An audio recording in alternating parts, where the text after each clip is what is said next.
नमस्कार दोस्तों, मैं हूं जितेंद्र। एक बार फिर से आप सभी का डिजिटल प्लेटफॉर्म पर तहे दिल से स्वागत है। दोस्तों, आज हम जो है आपके लिए एक महत्वपूर्ण सीरीज लेकर के आए हैं जिसका नाम है लक्ष्य। लक्ष्य सीरीज में जो है वो हम पर डे जो 10% जो है वो महत्वपूर्ण आपको सोल्व कराने वाले हैं, इसलिए आप रेगुलर जो है हमारे चैनल से बने रहें। आज जो हम फ्यूज के ऊपर जो है वो महत्वपूर्ण पर्सन लेकर के उपस्थित हुए हैं। हमारी जो सीरीज है उसका नाम है लक्ष्य सीरीज स्पेशल, और उसके अंदर फ्यूज के महत्वपूर्ण एमसीक्यू जो है वो लेकर के हम उपस्थित हुए हैं। आज का पहला जो पर्सन है, हमारा पहला पर्सन जो है वो लक्ष्य सीरीज का, किसी फ्यूज में फ्यूजिंग फैक्टर की वैल्यू यानी मान होना चाहिए। एक बार पर्सन दोबारा से समझे सुने। किसी फ्यूज में फ्यूजिंग फैक्टर की वैल्यू या मान होना चाहिए। यहाँ आप ऑप्शन देख सकते हो। पहला ऑप्शन है इकाई, दूसरा है शून्य, तीसरा ऑप्शन है इकाई से अधिक, और चौथा ऑप्शन है इकाई से कम। दोस्तों, आप सबको इस पर्सन के ऑप्शन सोल्व करने से पहले ये पता होना चाहिए कि फ्यूजिंग फैक्टर कहते हैं किसको है, क्योंकि फ्यूजिंग फैक्टर के बारे में आपको पता होगा डिटेल से, तभी आप इस पर्सन को सही से समझ सकते हैं। तो फ्यूजिंग फैक्टर के बराबर क्या होगा, तो मैं यहाँ पर लिखना चाहूंगा कि फ्यूजिंग फैक्टर बराबर अधिकतम धारा अपॉन धारा निर्धारण।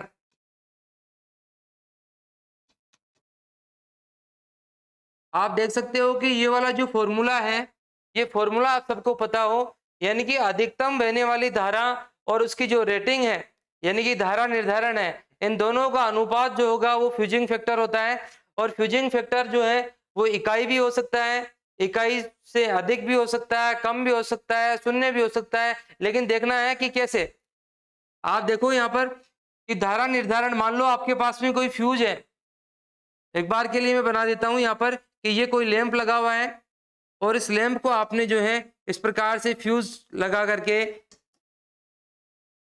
और यहाँ आपने फेस और न्यूट्रल की सप्लाई दी है। फ्यूज से सप्लाई जा रही है। फ्यूज जो है उसका मैं धारा निर्धारण की बात करता हूँ, उसकी रेटिंग की बात करता हूँ, तो मान लो ये 6 एम्पियर का है, तो जाहिर सी बात है यहाँ धारा निर्धारण जो है वो 6 हो गया। अब बात आती है अधिकतम धारा की, यानी उसमें से प्रवाहित होने वाली धारा की। दोस्तों, आप सबको पता होना चाहिए कि यदि करंट उसमें 6 ही प्रवाहित हो रही है, तो जाहिर सी बात है 6 से 6 कट जाएगा और 1 आ जाएगा, यानी कितना आ जाएगा, इकाई। और दूसरी बात यहाँ पर और देखिए दोस्तों आप, कि शून्य कब हो सकता है, तो आपको पता होना चाहिए कि नीचे जो है इसकी रेटिंग जो है वो 6 आ गई है, और ऊपर उसमें से जो गुजर रही है वो धारा यदि 0 होगी, तो जाहिर सी बात है ऐसी स्थिति में क्या होगा, बी ऑप्शन आ सकता है। फिर मैं बात करता हूं आगे कि इकाई से अधिक कब हो सकता है। तो इकाई से अधिक कब होगा, जब धारा जो अधिकतम जो धारा प्रवाहित होती है उसका ज्यादा मान होगा। मान लो यहाँ पर 6 की जगह 8 होता और नीचे जो है वो 6 होता, तो सीधी सी बात है यहाँ पर जो है आपके पास में जो भी मान आता फ्यूजिंग फैक्टर का वो 1 से अधिक आता, यानी इकाई से अधिक होता। और यहाँ मैं बात करूं इकाई से कम कब हो सकता है, तो इकाई से कम होने का मतलब यहाँ पर है कि यहाँ अधिकतम जो धारा बह रही थी उसका मान तो आ गया मान लो 4, और यहाँ जो है आपने फ्यूजिंग की जो कैपेसिटी है उसकी रेटिंग जो है वो आपने 6 लिख दी है। तो ऐसी स्थिति के अंदर दोस्तों आप सब जानते हैं कि फ्यूजिंग फैक्टर का मान जो है वो कितना आना आएगा, इकाई से कम रहेगा। अब यहाँ पर पर्सन जो है उसमें अपने को सही कौन सा करना है उसके ऊपर आप फोकस करें। किसी फ्यूज में फ्यूजिंग फैक्टर की वैल्यू होनी कितनी चाहिए, ये हो तो सकती है, लेकिन होनी कितनी चाहिए वास्तव में, तो आप सबको याद रखना है कि इकाई से अधिक अपने को जो है वो वैल्यू रखनी है, क्योंकि यदि आप फ्यूज की इकाई से कम रख दोगे तो वो रेटिंग से पहले ही क्या होगा, उठ जाएगा, यानी कि भंजित हो जाएगा, टूट जाएगा। इसलिए हमें क्या करना है, इकाई से अधिक रखना है। अगले क्वेश्चन पे चलते हैं हम। लक्ष्य सीरीज का दूसरा जो प्रश्न है उसमें बताया गया है कि यदि फ्यूज घटक को आपस में मेल दिया जाए यानी कि ट्विस्ट कर दिया जाए तो फ्यूजिंग करंट क्या होगी, फ्यूजिंग करंट बढ़ जाएगी, घट जाएगी, या कोई प्रभाव नहीं पड़ेगा। ये सब चीज यहाँ पर बताई जा रही है। तो यहाँ आप सबसे पहले बात करें कि यहाँ मेलने से ट्विस्ट करने से मतलब क्या है। तो यहाँ आप देख सकते हो मेलने का ट्विस्ट करने का मतलब क्या है। मान लीजिए इस प्रकार से यहाँ पर कोई फ्यूज लगा हुआ है, और यहाँ कोई आपने कोई लैंप लगा रखा है। एक और यहाँ पर मैं फ्यूज जो है वो जोड़ देता हूं। मैंने 2 फ्यूज तार जोड़ रखे हैं। यहाँ पर मैंने फेस दिया और यहाँ पर मैंने न्यूट्रल दे रखा है। आप देख सकते हैं कि यहाँ पर जो फ्यूज तार जो 2 है वो समांतर क्रम में लगे हुए हैं। तो जाहिर सी बात है ये समांतर क्रम में जो लगे हुए फ्यूज है, तो समांतर क्रम में फ्यूज लगेंगे तो जाहिर सी बात होगी कि इन दोनों का टोटल जो रेजिस्टेंस है वो भी कम होगा, क्योंकि आप जानते हैं कि समांतर क्रम में जोड़ने पर रेजिस्टेंस में क्या होगी, कमी आएगी। और आप ये भी जानते हैं कि I बराबर V अपॉन R होता है। रेजिस्टेंस में यदि कमी आएगी तो ऐसी स्थिति में करंट कैपेसिटी भी क्या होगी, बढ़ जाएगी। यानी दोनों के दोनों तार जो है वो समांतर क्रम में लगे हुए हैं, तो ऐसी स्थिति में ये ज्यादा करंट वहन कर सकते हैं सर्किट की। अब मैं बात करना चाहूंगा यहाँ पर कि यदि इन दोनों तारों को मेल दिया जाए, ट्विस्ट कर दिया जाए, यानी मेलने का मतलब है इनको इस प्रकार से ट्विस्ट कर दिया आपने, ओवरलैप कर दिया एक दूसरे पर, तो ओवरलैप की स्थिति के अंदर क्या होगा दोस्तों, ओवरलैप की स्थिति में इनका रेजिस्टेंस जो होगा वो कहीं ना कहीं पहले की तुलना में क्या होगा, बढ़ जाएगा। और जब रेजिस्टेंस बढ़ जाएगा तो ऐसे में करंट क्या हो जाएगी, कम हो जाएगी। तो जाहिर सी बात है यहाँ के ऑप्शनों को अपने को ध्यान में रखते हुए इसका आंसर देना है। पहला ऑप्शन है बढ़ जाएगी, दूसरा है कम हो जाएगी, तीसरा है कोई परिवर्तन नहीं होगा, चौथा है धारा के मान पर निर्भर करता है। लेकिन दोस्तों धारा के ऊपर तो सारे फ्यूज ही काम करते हैं, लेकिन यहाँ पर अपना ऑप्शन जो सही होगा वो होगा कम हो जाएगी, क्योंकि अभी अभी मैंने रीजन बताया कि दोनों को ट्विस्ट करने से क्या होगा, रेजिस्टेंस में कमी और रेजिस्टेंस में अधिकता, और ऐसे में करंट में क्या आ जाएगी, कमी। अगले क्वेश्चन की मैं बात करता हूं। यहाँ पर लक्ष्य सीरीज का हमारा तीसरा प्रश्न जो है वो है कारतूस यानी कार्टेज फ्यूज का उपयोग कितने वोल्टेज तक कर सकते हैं। दोस्तों ये बेसिकली याद रखने वाला प्रश्न है, यानी ये डाटाबेस प्रश्न होते हैं, इनको अपने को याद रखना होता है। यहाँ पर आप देख सकते हैं ऑप्शन दे रखे हैं आपको, ए 400 वोल्टेज, बी 11 केवी, सी 20 केवी, डी 33 केवी। दोस्तों यहाँ पर सही जो आंसर है वो है 400 वोल्टेज। आप सबको पता होना चाहिए कि कारतूस फ्यूज जो होता है वो कितने वोल्टेज के लिए मोस्टली काम में लेते हैं हम, 400 वोल्टेज के लिए, क्योंकि ये डाटाबेस है, इनमें कुछ समझाने का कुछ है नहीं विशेष। आगे मैं बात करता हूं लक्ष्य सीरीज के चौथे प्रश्न की हम बात कर रहे हैं। यहाँ पर लक्ष्य सीरीज का चौथा प्रश्न है हमारा, फ्यूज की कट ऑफ करंट कहलाती है। कट ऑफ करंट किसे कहेंगे आप, ऑप्शन ए है अधिकतम करंट मान को, ऑप्शन बी है आरएमएस मान को, ऑप्शन सी है औसत करंट मान को, ऑप्शन डी है न्यूनतम करंट मान को। दोस्तों यहाँ पर जो है सही आंसर जो है वो न्यूनतम करंट मान है, और क्यों है उसको ध्यान से सीखें। मान लीजिए इस प्रकार से जो है किसी सर्किट में किसी लैंप के लिए आपने कोई फ्यूज लगा रखा था। दोस्तों बात को समझिए, बहुत सारे स्टूडेंट जो हैं इसमें अधिकतम करंट मान को सही कर देते हैं, जबकि आंसर जो होगा वो न्यूनतम करंट मान आएगा। क्यों आएगा समझने की कोशिश करें। फ्यूज जो है यहाँ पर लगा हुआ है, मान लीजिए ये फ्यूज जो है वो 6 एम्पियर की कैपेसिटी वाला था, तो जाहिर सी बात है 6 एम्पियर से जैसे ही करंट का मान ज्यादा होगा तो ऐसी स्थिति के अंदर क्या होगा, ये फ्यूज भंजित होगा, टूटेगा, पिघल करके टूट जाएगा।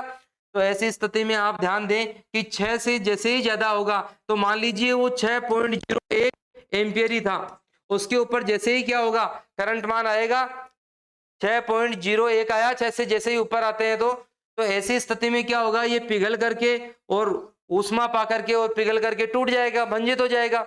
लेकिन दोस्तों बात को समझो आप, यदि मैं 7 एम्पियर प्रवाहित कर देता तो भी टूटता ये, यदि मैं यहाँ पर 10 एम्पियर करंट प्रवाहित कर देता तो भी ये टूटता।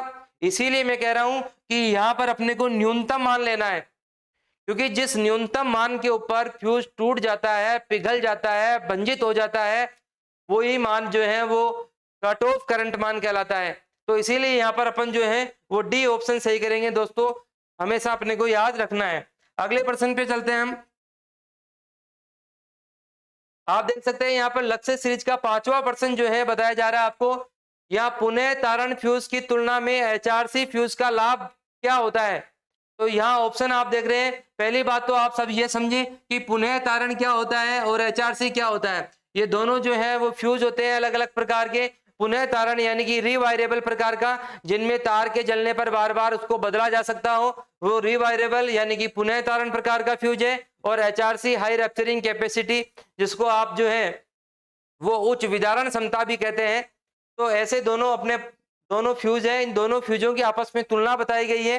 तो यहाँ पहला ऑप्शन है कि उच्च गति ऑपरेशन, यानी कि पुनः तारण जो प्रकार का फ्यूज है उसकी तुलना में एचआरसी जो होते हैं वो उच्च गति के साथ में ऑपरेट होते हैं। तो ये बात बिल्कुल सही है। आगे फिर हम बात करते हैं दूसरे। दोस्तों ये एक विशेष बात अपने को ध्यान रखनी होती है एमसीक्यूज हल करने के लिए कि कभी भी एक ऑप्शन पढ़ करके नतीजे पे नहीं निकलना चाहिए। बहुत सारे स्टूडेंटों का प्रश्न जो है वो आते हुए भी गलत हो जाता है, क्योंकि वो एक ही ऑप्शन पढ़ते हैं, पहला ऑप्शन उन्होंने पढ़ा, वो सही लगा और वही करके आ गए। जबकि ऐसा भी हो सकता है कि आगे वाले जो है वो भी सही हो सकता है उसमें उपयुक्त सभी का आंसर सही हो या उपयुक्त सभी गलत हो। तो इसीलिए मेरा कहना है कि सब लोग जो है वो प्रश्न को पूरा पढ़े, ध्यान से पढ़े। आगे फिर बात कर रहे हैं हम दूसरा बी ऑप्शन, उच्च विदारण क्षमता, यानी कि उच्च विदारण क्षमता जो है वो एचआरसी की फुल फॉर्म है। और जाहिर सी बात है फुल फॉर्म जो है इसकी वो इसका एक तरह से क्या है, एडवांटेज है, लाभ है। इसके अलावा है उम्र बढ़ने पर प्रभाव नहीं होता है। उम्र बढ़ने का प्रभाव, इसको आप इंग्लिश में जो है नो एजिंग इफेक्ट कहते हैं। ये क्या होता है, ध्यान से समझने की कोशिश करें दोस्तों। मान लीजिए आपके पास में ये कोई लैंप था, यहां पर आपने कोई फ्यूज लगा रखा है। अब देखना है ये आपने फ्यूज जो लगा रखा है ये पुनः तारण प्रकार का फ्यूज है। कौन सा है, रिवायरेबल प्रकार का, रिवायरेबल प्रकार का फ्यूज लगा रखा आपने। तो जाहिर सी बात है चारों ओर का टेम्परेचर जो है वो बदल जाता है, कभी सर्दी होगी, कभी गर्मी होगी, कभी बरसात होगी। तो जाहिर सी बात है ऐसी स्थिति में चारों ओर का टेम्परेचर बदलने से क्या हो जाता है, ये मान लो 6 एम्पियर के ऊपर ब्रेक होने वाला था, टूटने वाला था, भंजित होने वाला था, लेकिन टेम्परेचर में हो सकता है कि भारी गिरावट थी, इसलिए ये 7 एम्पियर के ऊपर भी नहीं पिघला। जबकि गर्मी का टाइम था और पहले से ही जो है ये बहुत ज्यादा गर्म था, और ऐसे में हो सकता है कि ये 6 एम्पियर से पहले ही क्या हो गया, भंजित हो गया या टूट गया। तो दोस्तों इस प्रकार से इसको कहेंगे अपन एजिंग इफेक्ट, यानी कि इसकी उम्र जो है वो कम ज्यादा हो जाया करती है, किसकी, रिवायरेबल प्रकार की। लेकिन दोस्तों ये ध्यान रखें कि एचआरसी फ्यूज जो होते हैं, एचआरसी फ्यूज एक बंद ट्यूब में होते हैं। तो जाहिर सी बात है बाहर बाहर के वातावरण से उनका कोई प्रभाव नहीं पड़ता है, और बाहर का कोई प्रभाव नहीं पड़ने के कारण जो है वो किसी प्रकार से इफेक्टिव नहीं होते हैं। उनकी उम्र जो है वो किसी प्रकार से घटती या बढ़ती नहीं है, वो अपने निर्धारित मान पर काम करते हैं। तो ये बात आपको विशेष यहाँ पर ध्यान रखनी है। अब मैं बात करता हूं कि इस 5वें प्रश्न के अंदर सही जवाब कौन सा होगा।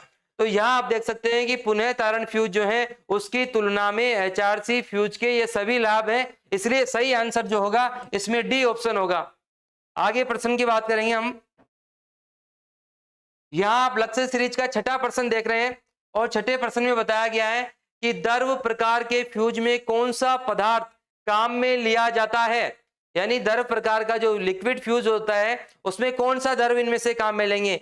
SF6 काम में लेंगे, यानी कि सल्फर हेक्सा फ्लोराइड काम में लेंगे, या CTC यानी कि कार्बन टेट्राक्लोराइड काम में लेंगे, या आसु जल या मिनरल ऑयल, इनमें से कौन सा सही होगा। तो दोस्तों ये फैक्ट वाले प्रश्न होते हैं, इनको याद रखना होता है। तो आप भी सब जो है इसको अच्छे से याद रख लें कि इसमें सही आंसर जो होगा वो CTC होगा। अगले प्रश्न की हम बात करते हैं। अगला प्रश्न लक्ष्य सीरीज का जो है वो 7वां प्रश्न हम पढ़ने जा रहे हैं। 7वां प्रश्न है किसी एचआरसी फ्यूज में कट ऑफ और फाइनल करंट शून्य के बीच का समय कहलाता है।